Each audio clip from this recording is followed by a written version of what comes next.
주여 말씀해 주시옵소서. 듣는 것을 깨닫게 해 주시옵소서. 깨닫지 못하면 소리라도 구별할 줄 알게 해 주시옵소서. 이게 하나님의 소리인지 아닌지 그것이라도 구별할 줄 알게 해 주시옵소서. 뜻을 정할 만큼 준비되어 있지 못하면 소리나는 쪽으로라도 움직일 수 있는 그 기본은 살아있게 해 주시옵소서.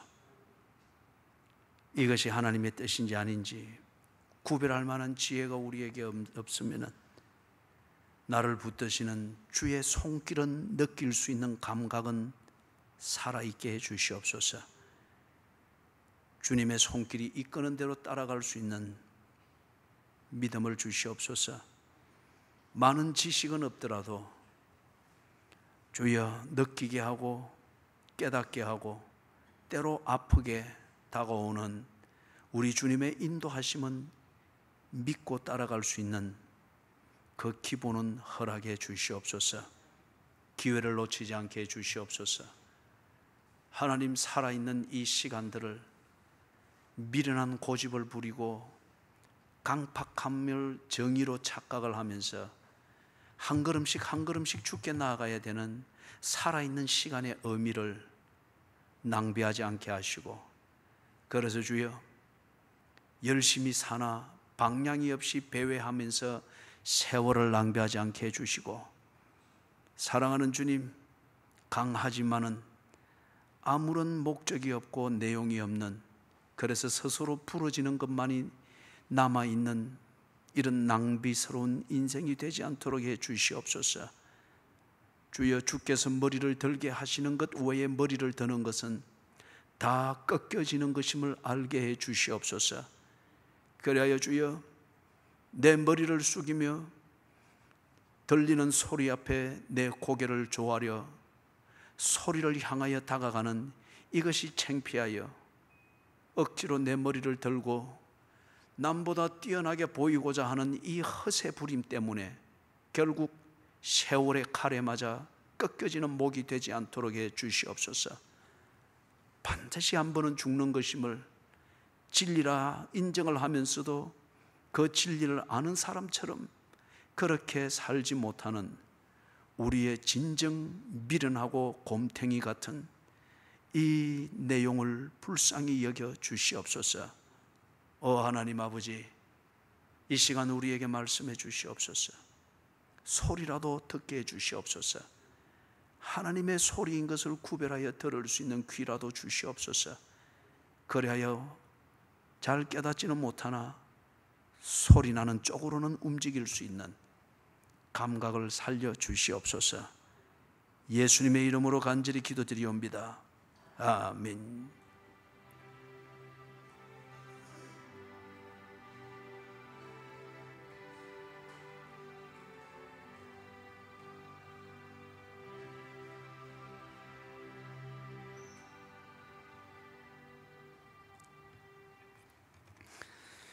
누가복음 15장입니다.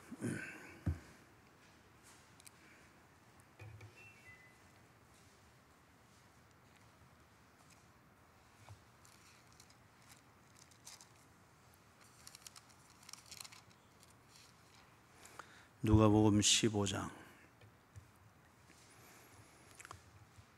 우리 21절에서부터 32절까지, 먼저 21절부터 24절까지 같이 읽으십시다. 아들이 이르되 아버지, 내가 하늘과 아버지께 죄를 지어 사오니 지금부터는 아버지의 아들이라 일컬음을 감당하지 못하겠나이다 하나, 아버지는 종들에게 이르되 제일 좋은 옷을 내어다가 입히고 손에 가락지를 끼우고 발에 신을 신기라. 그리고 살진 송아지를 끌어다가 잡으라. 우리가 먹고 즐기자. 이 내 아들은 죽었다가 다시 살아났으며 내가 잃었다가 다시 얻었노라 하니 그들이 즐거워하더라. 아멘.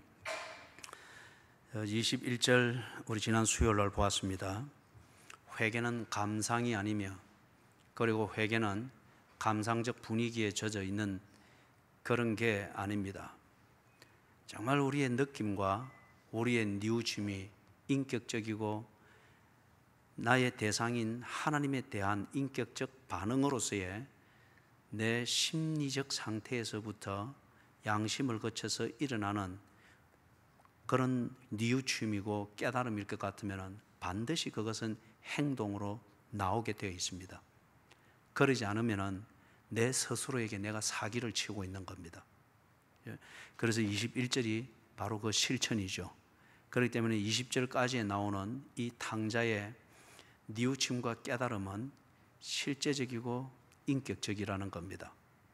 그래서 21절과 같이 결단을 하여서 나와서 아버지 앞에서 한없이 낮추고 있는 자기 자신을 봅니다. 아버지의 은혜가 아니면 살 수 없는 것을 인정합니다. 그러나 염치가 없습니다. 이것은 막연하고 외식적인 그런 겸손, 겸양 떠는 것, 그거하고는 전혀 다른 문제입니다. 진정으로 미안해하는 겁니다. 진정으로. 이게 참 어찌 보면 역설적이고 어찌 보면 이율배반적입니다. 재물도 아니고 향락도 아니고 친구들도 아니고 방탕도 아니고 심지어는 돼지 우리에 들어가서 본능적으로 지 하고 싶은 대로 사는 그것을 자유라고 여기는 히피족들이나 펑크족들이 그렇게 자유를 누리는 방식, 그것도 아닌 것을 이제는 인정하고 깨달았습니다. 인정하고 깨달았습니다. 아버지뿐입니다.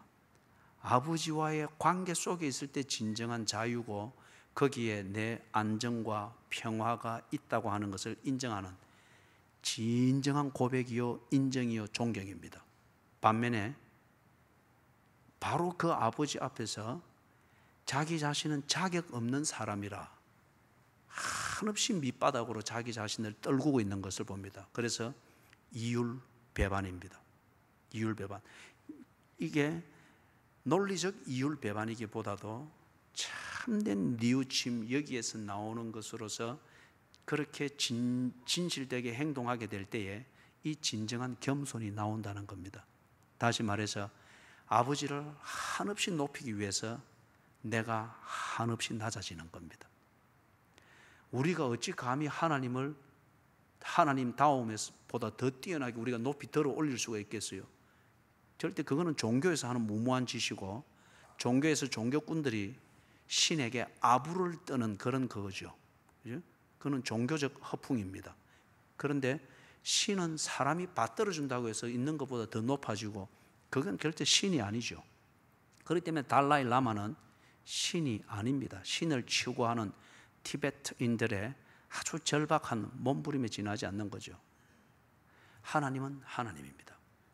그 하나님이 내게서 어떻게 영광을 받으며 내가 그 하나님을 영화롭게 하고 영광되게 하는가, 하나님을 하나님답게 드러나게 하는가, 내가 나의 위치로 돌아가는 겁니다. 흙이니 흙으로 돌아가는 겁니다. 사람이니 창조주를 섬기는 사람의 자리로 돌아가는 겁니다. 자기 마음대로 할 수 있다고 여겼던 자리에서 그리 되니 결국 돼지 우리와 우리에서 그렇게 지내는 그런 게 밖에 안 된단 말이에요. 그러니까 원래 자기의 자리로 다 돌아가는 겁니다. 돼지 우리에 들어가서라도 높아지겠다는 이 높은 자리에서, 허황된 높은 자리에서 내려와서 사람의 자리로 돌아가는, 한없이 낮아지는 거죠. 그걸 통해서 상대적으로 내게서 하나님이 하나님으로서 보여지게 되는 겁니다. 이걸 제가 논리적인 그 기술적 용어를 빌어서 이율배반이라 그렇게 표현을 했습니다. 그래서 21절은 자기 자학적인, 자학을 이루는 그러한 어떤 소위 말해서 속죄함 또는 금욕주의적 그런 걸 통해서 내게 고행을 가하면서 내가 어떤 무언가를 잘못을 느끼며 어떻게 그게 아니에요. 조금 전에 말했던 대로 하나님의 그 높으심, 아버지의 그 존귀하심을 깨달으면서 감히 범접할 수 없는 내 자신의 초라한 모습을 보며 나의 모습으로 돌아가게 되는 이 거룩한 괴리감을 인정을 하면서 그 자리로 딱 돌아가는, 이게 21절의 이 내용입니다. 하나님을 알고 나를 아는 자는 21절을 실감하면서 깨닫게 될 겁니다. 그런데 22절을 볼 때에 이런 식의 자기 겸손과 자기 비하를 통해서 우리가 높아지느냐? 결코 그건 아니죠. 그거는 우리가 마땅히 해야 될 일입니다. 깨달았을 때에 당연히 나오게 되는 자기 낮아짐입니다. 그럼에도 불구하고 우리가 낮아지는 비천한 자리에 처하지 아니하고 사람의 영광으로 회복이 되어지는 것. 사람이 낮아질 때에 짐승이 될 수가 없잖아요. 하나님을 함부로 대할 수 없다는 사람의 자리로 돌아갈 때에 아담의 영광을 찾습니다. 그때 그 아담의 영광을 어떻게 찾는가? 그 하나님이 높이시는 겁니다. 하나님이. 그죠? 여러분 그런 경험들 없어요? 정말 진심으로 하나님 앞에 은혜를 구하며 참 자격 없는 내게 은혜 주시는 것을 감사하며 하나님 앞에 나아가는 그런 경험들이 있었죠. 그럴 때 여러분이 형편없는 사람이 됐습니까? 아니면 그 속에 인면수심이 만들어집니까? 더 잔혹한 복수의 그런 전략들이 만들어집니까? 아니잖아요. 참된 인간으로서의 그 감동, 그죠? 그런 것들이 느껴지는 그게 22절입니다. 내가 나의 자리로 돌아가며 하나님의 하나님 되심을 높이기 위해서 내가 나의 자리로 돌아갈 때 하나님은 나의 아담으로서의 나의 인간의 영광, 인간의 존엄, 인간의 자존감 이것을 딱 세우십니다. 그렇기 때문에 하나님의 자녀가 되고 그리고 사람의 영광을 추구하면서 살게 되는 것은 인간의 어떤 노력 때문에가 아닙니다. 하나님의 은혜입니다. 하나님의 은혜. 진심으로 하나님 앞에서 내 자세를 갖출 때에 하나님은 우리 자신을 챙겨주십니다. 자, 그래서 23절, 24절에서 아버지가 너무 좋아하죠. 그래서 23절에 보니까 우리가 먹고 즐기자. 그 다음에 24절에 그들이 즐거워하더라. 큰 잔치가 벌어졌습니다. 아버지가 이걸 원했습니다. 그리고 모든 하인들이 동조하면서 그 잔치를 지금 벌였습니다. 이 잔치, 우리가 먹고 즐기자, 아버지의 이 마음이 여기에 있죠. 그리고 그들이 즐거워하더라. 파티가 열렸습니다. 그 이유가 뭐죠? 그 이유는 내 아들이라는 데 있습니다. 내 아들을 찾았습니다. 죽었다가 다시 살아났다. 다른 말로는 잃었다가 다시 얻었다. 내 아들이 이 관계를 아버지가 한 번도 취소하거나 무시한 적이 없습니다. 그러나 아버지와 아들의 이 관계에서 아들 노릇하면서 아버지의 혜택을 누리는 그 아들이 그 자리에 없었습니다. 아버지는 그 자리를 비워두고 그 자리를 채울 아들을 언제나 기다려왔죠. 그런데 드디어 돌아왔습니다. 너무 기쁩니다. 너무 기쁜 거예요. 죽었다가 다시 살아났고 잃었다가 다시 얻은 내 아들, 이 아들이, 내 아들이 드디어 관계 속으로 복구되었다고 하는 이 사건이 지금 여기서 일어난 거예요. 이 사건이 이거 지금 사건으로서 일어났고, 이 사건이 일어난 것이 이 아버지에게는 어떤 의미를 주느냐? 드디어 아버지와 아들의 관계와 교제라는 이게 앞으로는 일상이 되어지는 겁니다. 이전까지는 아버지에게 있어서 이 둘째 아들은 어떤 일상이었죠? 늘 마음 졸이며 동구 밖을 내다보면서 기다려야 되는 일상이었습니다. 그런데 이제 돌아온 이 사건을 통하여서 둘째 아들은 아버지에게서 어떤 의미인가요? 아버지와 아들의 관계에서 교제를 주고받는 이 즐거움을 누리는 일상으로 바뀐 거예요. 이 의미로 바뀐 거예요. 그렇기 때문에 지금 이 사건을 아버지는 너무너무 좋아하는 거예요. 그래서 우리가 먹고 즐기자. 그들이 즐거워하더라. 제가 지금 사건과 일상이 되는 의미를 조심스럽게 구분하는 것은 지금 이 잔치는 사건이지 이 잔치는 일상이 아닙니다. 이 잔치를 365일 하고 있는 게 아니라는 거예요. 365일 아버지와 아들의 관계의 회복이 되었고 그 관계에서 아버지와 아들의 교제가 만들어내는 그 의미와 즐거움이 이제는 일상이 됐다. 이 일상이 되게 만드는 그 사건이 일어났기 때문에 이걸 지금 너무 기뻐하고 축하하고 기념하고 즐기고자 하는 거예요. 그래서 이 잔치는 사건입니다. 이 의미의 시작점을 알리는 사건입니다. 자, 여러분 예를 들면 쉽게 이해하기 위해서 생일 파티, 특히 아이들의 돌잔치, 아이들의 돌잔치를 365일 하는 집이 없잖아요. 그러면 그 아이 아마 갖다 내버릴 거예요. 그죠? 아니면 그 돌잔치를 뭐 20살이 될 때까지 합니까? 그죠? 아마 다른데 양자로 입양시키려고 막 가능성을 찾을 거예요. 돌잔치는 한 번입니다. 그러나 그 기쁨이 엄청나게 큽니다. 그 아이가 하늘을 무사히 건강하게 살았다고 하는 것과 그리고 튼실하게 자란 것을 보니까 앞으로 뭔가 기쁨이 되고 즐거움이 될 것이 되었다는 이 기대감, 이 아들과 더불어서 살아가게 될, 보내게 될 세월의 의미와 일상, 이것이 기대가 되어지니 돌잔치가 그렇게 기쁜 거예요. 그래서 돌잔치를 힘써서 마련해서 그 즐거움을 나누고자 하는 거죠. 돌잔치는 사건입니다. 아버지와 자식의 이 관계와 그 관계에서 앞으로 나누게 될 의미 있는 세월이 기대가 되어지고 그 기대를 축하하고 기념하고 이 서로 보정하기 위하여서 만들어 놓은 사건이 돌잔치입니다. 그렇기 때문에 지금 여기 23절 24절에서 이 잔치는 사건이지 아버지와 아들 돌아온 탕자 사이에 365일 이어지는 일상을 말하는 게 아니에요. 자, 이걸 조심스럽게 정리를 하는 것은 25절 이하에서 나오는 맏아들의 이 오해를 정리를 하기 위해서입니다. 25절에서부터 30절까지 같이 읽습니다.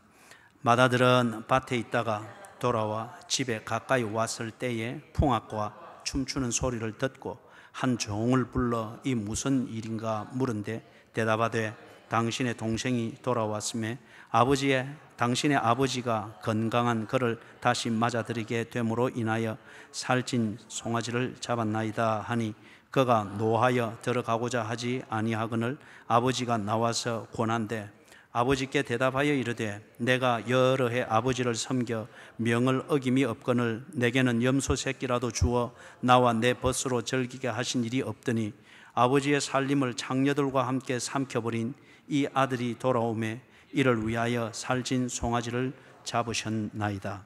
맏아들의 강력한 이 지금 불평입니다. 25절 26절에서 맏아들이 밭에 있다가 돌아왔습니다. 잠재져 있는 그 내용을 볼 때, 상황을 볼 때 이 맏아들은 참 충실한 아들인 게 분명합니다. 집안일에 충실하고 효성이 있고 아버지를 거역하지 아니하고 그리고 자기 일, 맏아들로서 해야 될 일, 이것을 묵묵히 받아들이며 그것을 일상으로서 그냥 그렇게 사는 것에 대해서 크게 불만이 없습니다. 그래서 밭에 있다가 돌아와 집에 가까이 왔습니다. 이거는 여기까지 맏아들이 하는 일상입니다. 아주 몸에 익숙했고 그렇게 사는 것이 편리하고 그리고 그렇게 사는 것이 이 맏아들에게는 자연스럽고 어쩌면 평화입니다. 평화. 그런데 오늘은 다릅니다. 집에 가까이 왔습니다. 그런데 가까이 왔을 때에 자신에게 평화를 주고 그 다음에 하고 있는 일을 하고 있다고 여기고 내가 맏아들로서의 자부심도 가지고 자연스럽게 몸에 배어있는 그 일상으로 인해서 가지고 있는 자기 자의식과 자존감과 기대와 이 모든 것이 딱 무너지는 일상적이지 않는 일이 일어나고 있습니다. 풍악과 춤추는 소리를 들었습니다. 이게 이전에는 없었습니다. 이 맏아들에게는 너무 생소합니다. 자신의 일상을 깨뜨려 놓는 낯선 소리고 낯선 광경입니다. 이게 지금 어떤 의미냐, 뭐에 이르느냐, 이걸 지금 알 겨를이 이 아들에게 지금 없는 것을 봅니다. 그거는 자기의 일상을 깨뜨리는 것 때문에 그 일상에서 몸에 익은 일상을 통해서 자기에게 정리되어 있는 자존감이면 자존감, 품이면 품이, 아니면 자부심이면 자부심, 이것을 완전히 흐트러 놓는 어떤 새로운 뭔가가 자기에게 딱 대두가 된 거예요.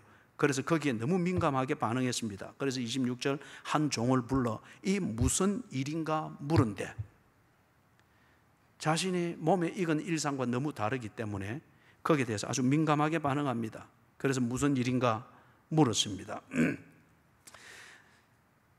다른 말로 말하면 여러분, 우리에게 익숙해지는 일상이 있고 그 일상의 패턴 속에서 내 하루 일과들이 쭉쭉 평범한 일과들이 진행이 되어진다고 하는 것은, 그게 내게 익숙한 일상이 된다고 하는 것은 자기 중심성의 뭔가 평가가 있고 정리된 의미가 있기 때문에 그렇습니다.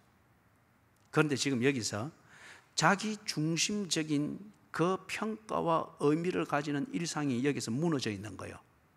그렇기 때문에 지금 이 맏아들이 아주 황당해하면서 물어본 겁니다. 27절 종이 대답합니다. 당신의 동생이 돌아왔습니다. 그래서 당신의 아버지가 건강한 당신의 동생을 다시 맞아들이게 됨으로 인하여 살진 송아지를 잡았나이다. 종이 이 맏아들에게 대답해 주는 것은 두 가지입니다. 하나는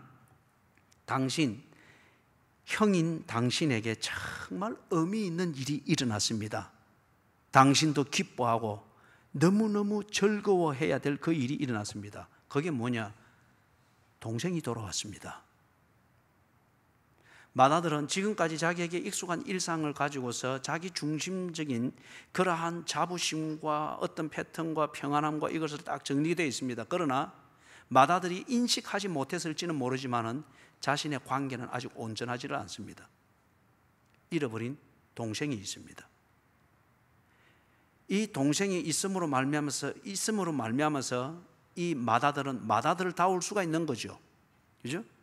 그런데 이 종의 대답에서 당신의 동생이 돌아왔습니다. 정말 의미 있는 일이 일어났습니다.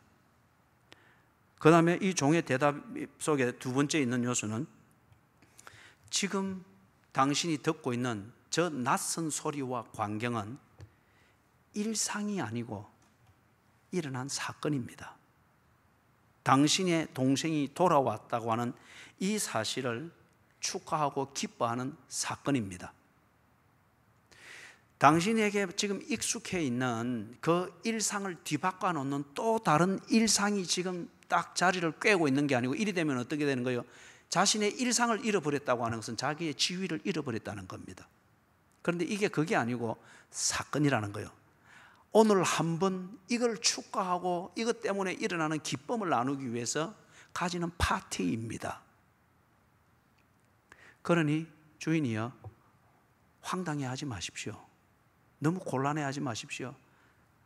당신을 맏아들로서 인정하고 그 권위와 자부심을 인정하는 당신의 일상은 변함이 없습니다. 지금 당신에게 들리는 저 낯선 풍경과 낯선 소리는 사건입니다.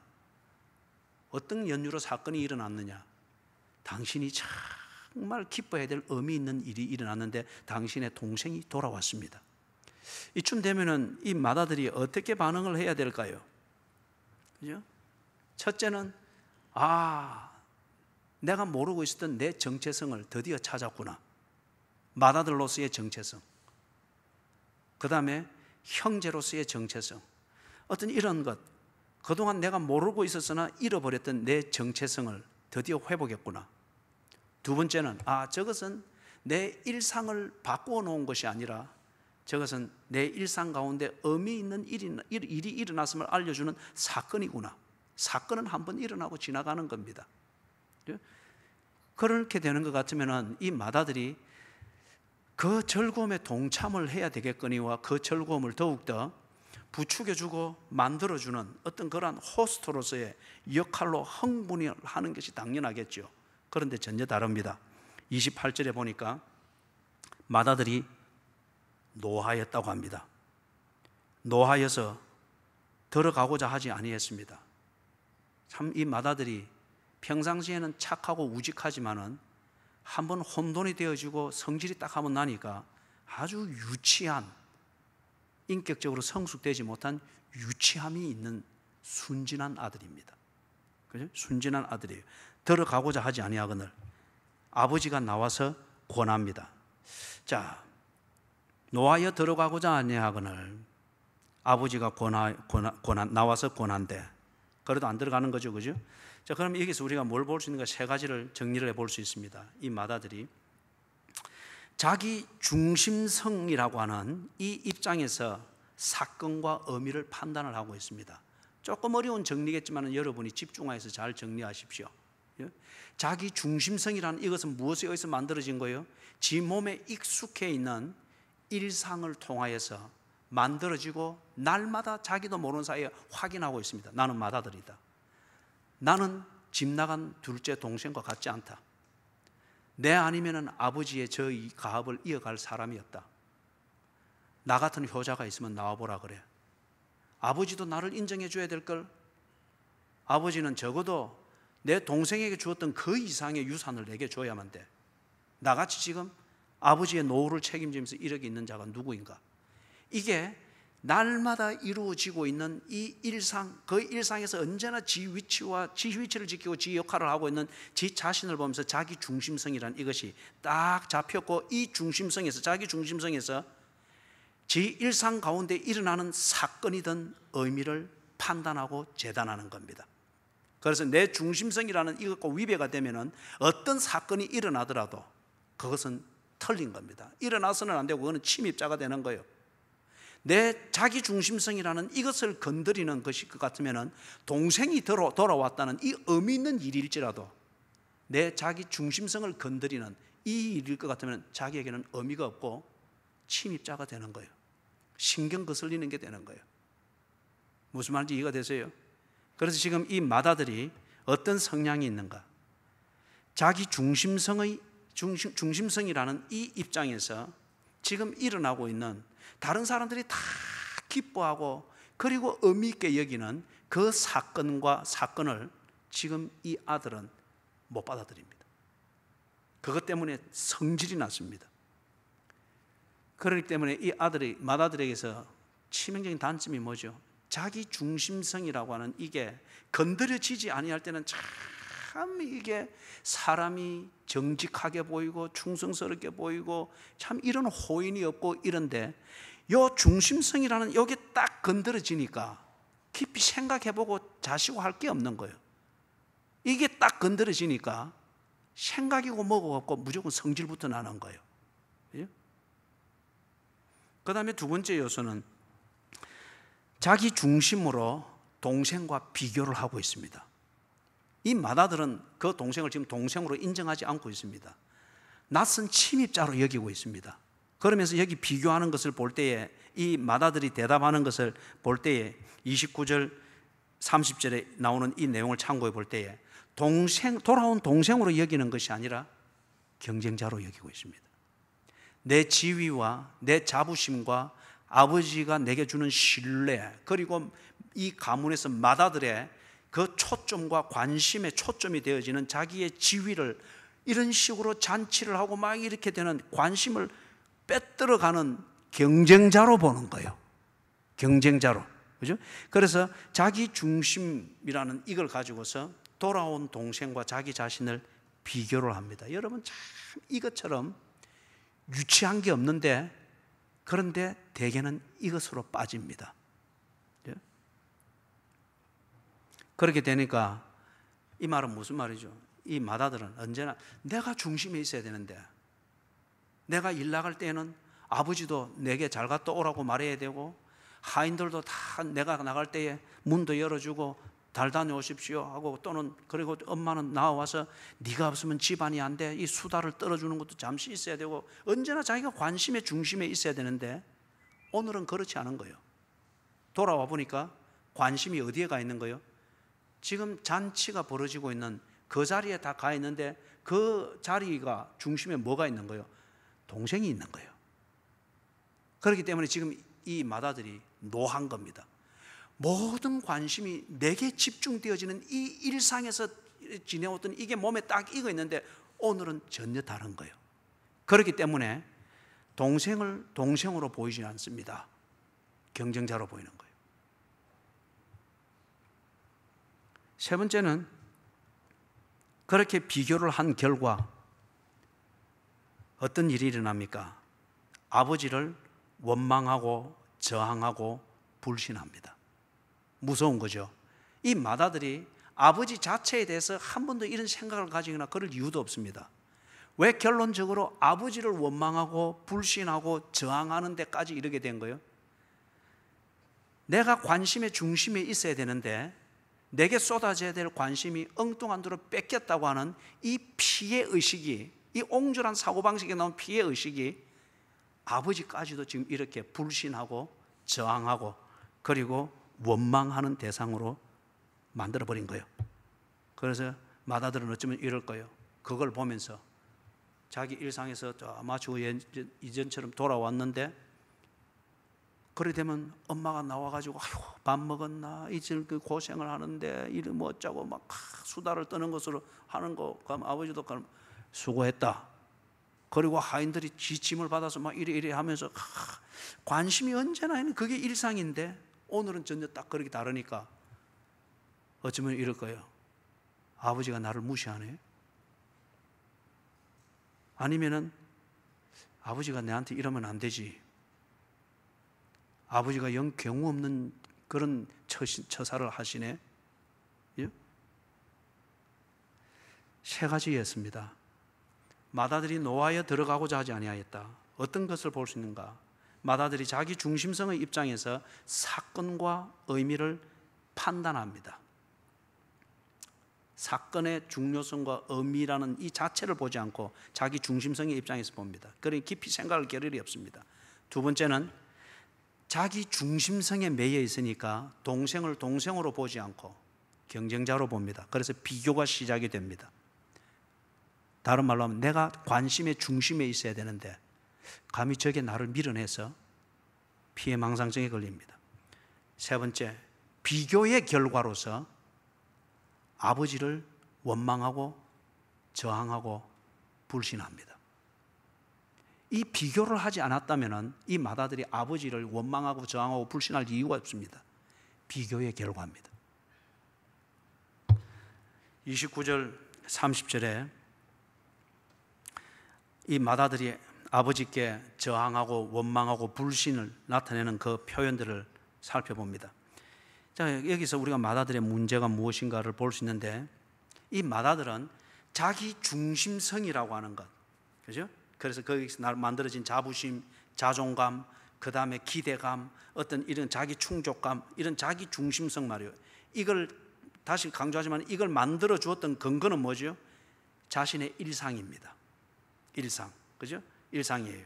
그런데 이런 일상에서 자기 중심성이 딱 만들어져 있다 보니까 자기 중심성이 건드려지지 아니하고 자기 중심성이 늘 부추겨 줄 수 있는 일상이 유지만 된다고 하면은 이 아들은 언제나 의를 추구합니다. 언제나 책임감 있게 처세를 합니다. 참 충성스럽습니다. 효성이 지극합니다. 자기 중심성이 건드려지지 않는 범위 내에서는. 그런데 이 자기 중심성이 딱 건드려지니까 의를 추구하고 책임감에 있어서 무겁고 충성스럽고 효성스러운 이 아들이 자기 중심성이 딱 건드려지는 무언가를 느끼니까 뭐가 딱 나오는 거예요? 질투심이 나옵니다. 이 아들에게 있어서는 이게 문제입니다. 사랑하는 여러분, 자기 중심성으로 똘똘 뭉쳐져 있는 이 사람들이 대개 자기를 의롭게 여깁니다. 책임감 있는 사람으로 여깁니다. 나 없으면 이거 안 돼라는 충성스러운 사람으로 스스로 착각하고 있고요, 나 없으면 하나님도 안 돼, 효성이 지극한 하나님의 아들로 스스로 착각을 하고 있습니다. 자기 중심성이 있는 사람들이 대개 다 그래요.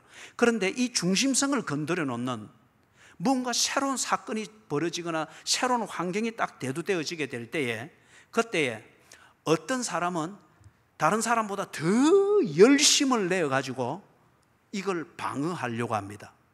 아니면 어떤 사람은 다른 사람들의 관심을 더 끌 수 있는 포퓰리즘, 더 다른 사람의 관심을 끌 수 있는 인기 있는 행동을 해서, 그래서 한번 팍 밥을 푼다든지, 그때는 밥 가지고 안 되겠죠. 언양 가가지고 부위마다 소 한 마리 잡고 그래서 그래 정말 저 사람 아니면 안 돼.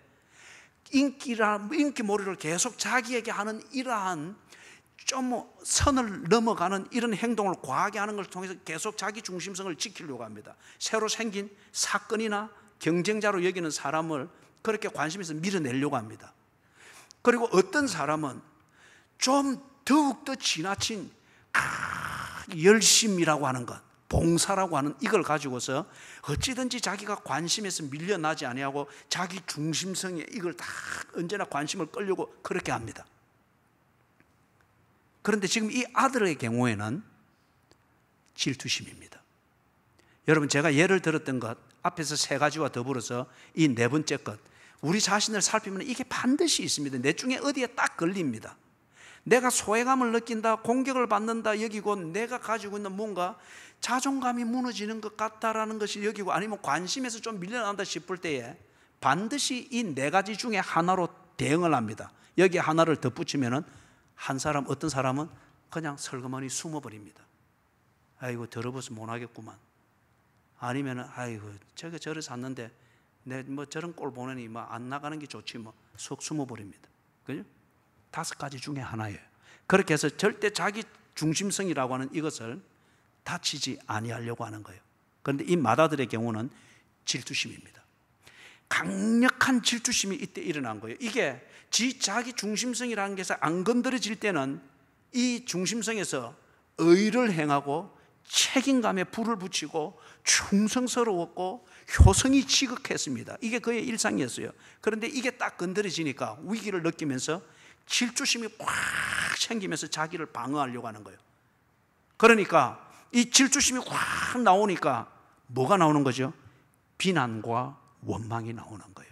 이게 질투심이 많은 사람의 특징입니다. 여러분, 앉으면은 비난하고, 앉으면은 원망하고, 앉으면은 욕하고, 항상 하는 사람을 딱 보라. 질투심이 아주 대단한 사람이에요. 그런데 그 질투심이 대단한 사람들이 평온할 때는 보면은 굉장히 충성스러워요. 굉장히 정의감도 있는 것 같습니다. 굉장히 솔선수범하는 것 같아요. 그런데 자기 자신이 그것 때문에 상대적으로 불리해진다고 여기거나, 아니면은 억울함을 당한다거나, 자기 중심성이라고 하는 이게 무너지는 조금이라도 느끼면은 질투심이 바로 나옵니다. 그때 이 질투심이 얼마나 무서운지 몰라요. 남들이 평상시에 감히 따라갈 수 없을 정도의 그 열심과 충성과 책임감이 질투심으로 나오게 될 때에 정말 벌이 쏘는 벌보다 더 아픈 원망과 비난으로 나옵니다. 원망과 비난으로. 그죠? 평상시에 그렇게 정의감 있는 말들을 하는 사람인데 어떤 때는 보면은 정말 듣는 사람도 민망할 정도고 무서울 정도로 질투를 비난과 원망으로 뿜어내는 경우들을 경험해 봤죠. 그죠? 감당이 안 돼요. 자기 보호 본능입니다. 그죠? 스컹크는 자기 위기감을 느낄 때 스컹크는 톡한 가스를 뿜어서 사자도 놀라서 고개를 돌리잖아요. 그죠? 고슴도치는 위기감을 느낄 때, 평온할 때 그렇게 부드럽게 보이는 깃털 같은데 위기를 느끼면 어떻게 돼요? 이게 깃털이 가시가 돼서 팍 채우니까 사자도 이걸 못 건드려요. 사자도. 그죠? 질투라고 하는 게 그만큼 무섭습니다. 이 마다들은 질투를 가지고 자기를 보호하는 자기의에 빠져 있는 사람이었습니다.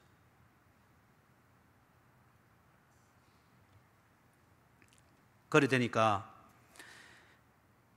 질투의 사람으로 질투가 나와서 이 질투를 뿜어내는 무기가 비난과 원망을 가지고서 자기 중심성의 아성을 지키려고 하는데, 이게 나타나는 게 뭐죠? 나타나는 게 딱 이런 거예요. 섭섭합니다.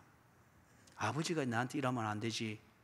근데 아니 저게 다 팔아먹고 창기하고 돌아다니다가 집안 망신 다식인데 저기 돌아와서 내 관심을 다 뺏어가다니 섭섭합니다. 이 섭섭함이, 어떤 사람은 이 섭섭함에 탁 걸리면은 질투행의 사람인데 섭섭함을 탁 느끼면은 싹 숨어버립니다.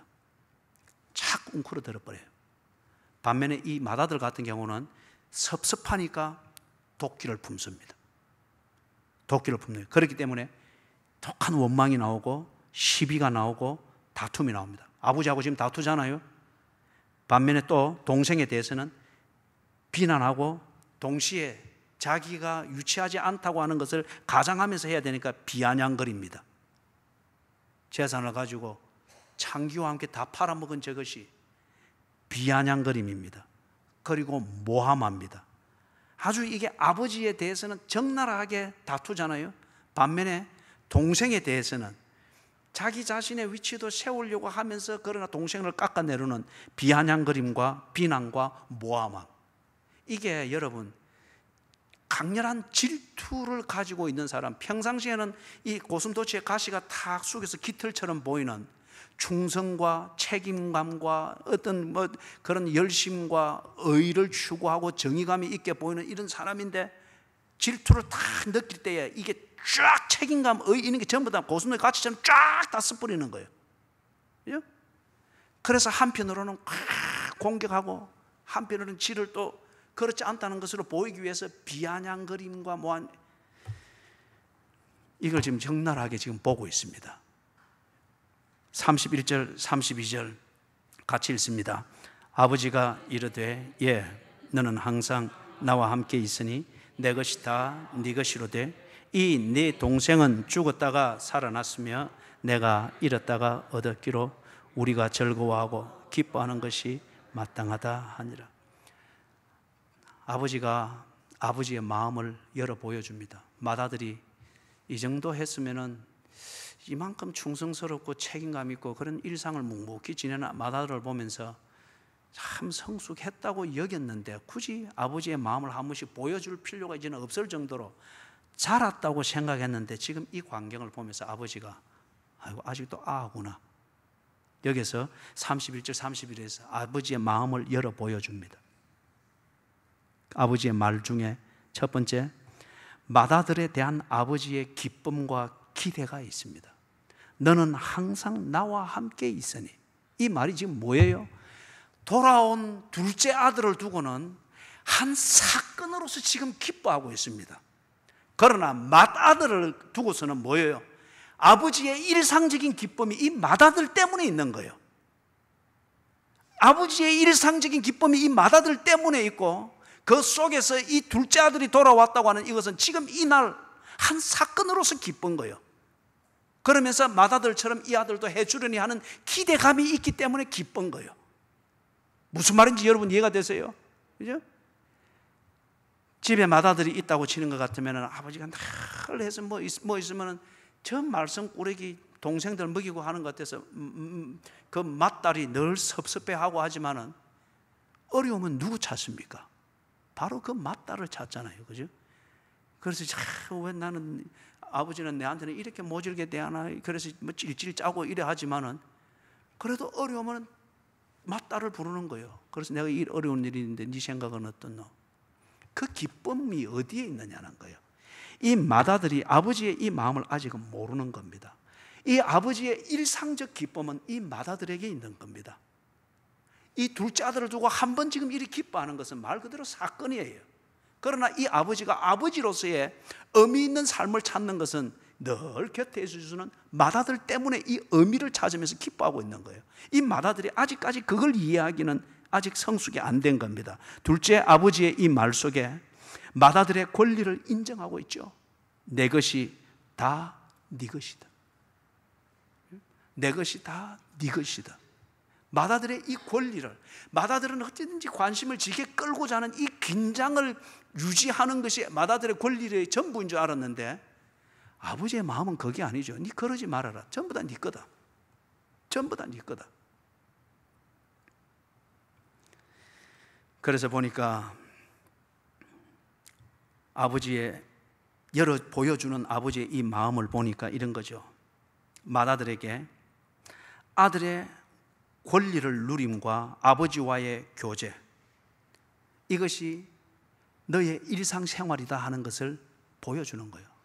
아들아, 돌아온 네 동생 지금 축하해주고 파티는 저건 사건이다. 하루의 사건이다. 그리고 앞으로 너처럼 잘해줄 것을 기대하는 것에 대한 내 기쁨이니라. 그러나 너는 지금 나의 아들이고 나와 더불어서 교제를 누리고 있는 것이 바로 네 일상생활 365일이지 않느냐. 이게 너의 일상생활이니 너는 기쁨 그 자체를 살고 있지 않느냐. 사랑하는 여러분, 말씀을 맺겠습니다. 맏아들이 이것을 알지를 못했던 겁니다. 아버지의 이 깊은 마음과 아버지가 주신 이 큰 권리와 일상생활이 되어버린 이 기쁨 자체를 모르다 보니까 맏아들의 긴장 속에 언제나 뭐가 있는 거예요?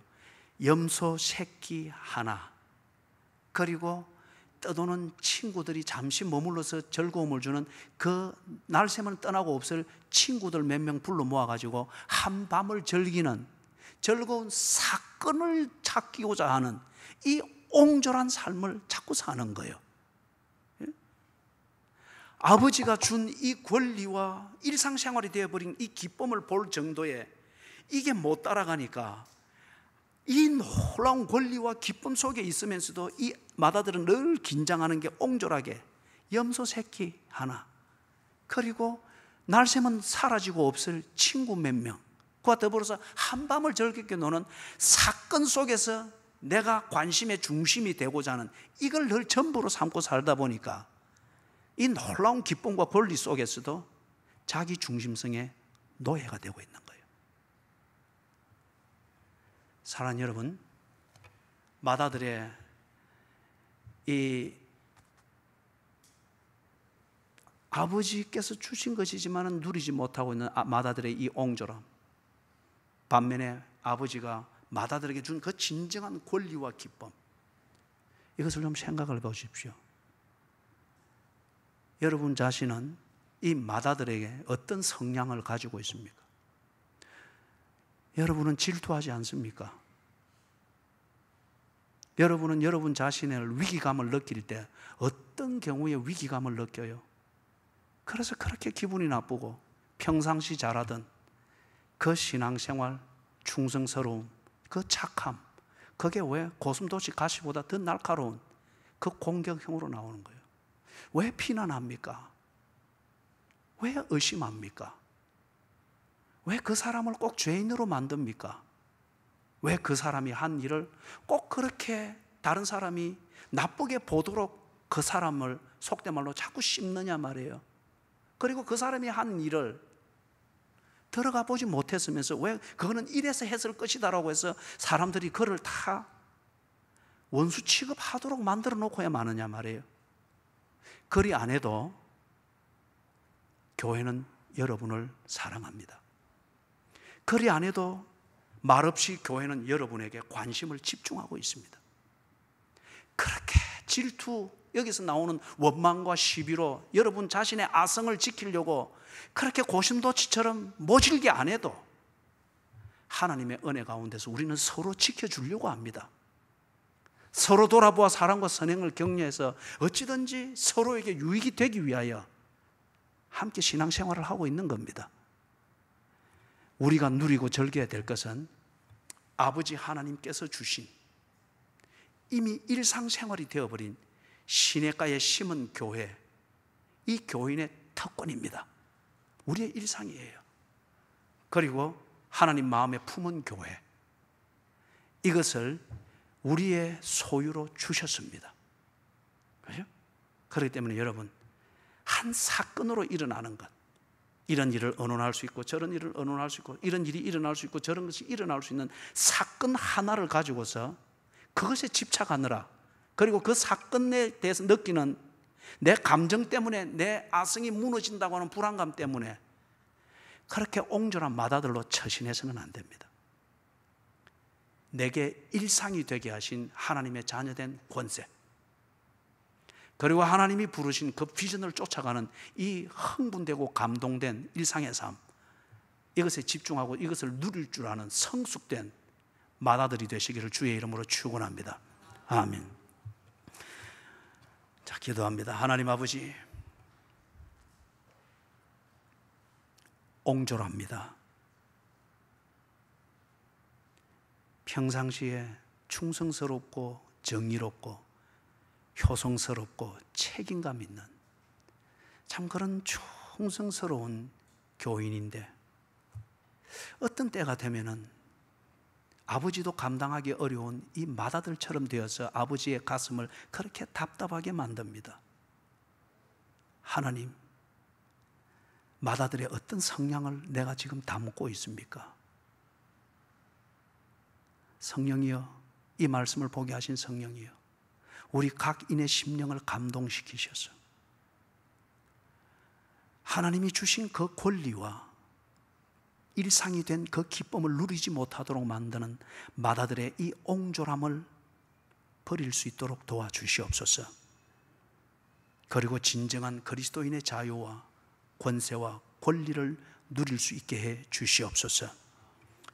주 예수 그리스도의 은혜와 하나님 아버지의 무한하신 사랑과 성령님의 돌보시며 교통하시는 은혜가 말씀하시는 주님께 머리를 숙이고 주님이 주신 그 기쁨과 그 권리를 온전히 깨닫고 그 범위만큼 누릴 것을 다짐하면 저들의 삶의 자리로 돌아가는 모든 양무리들 머리 위에 지금으로부터 언제나 함께 계실지어다.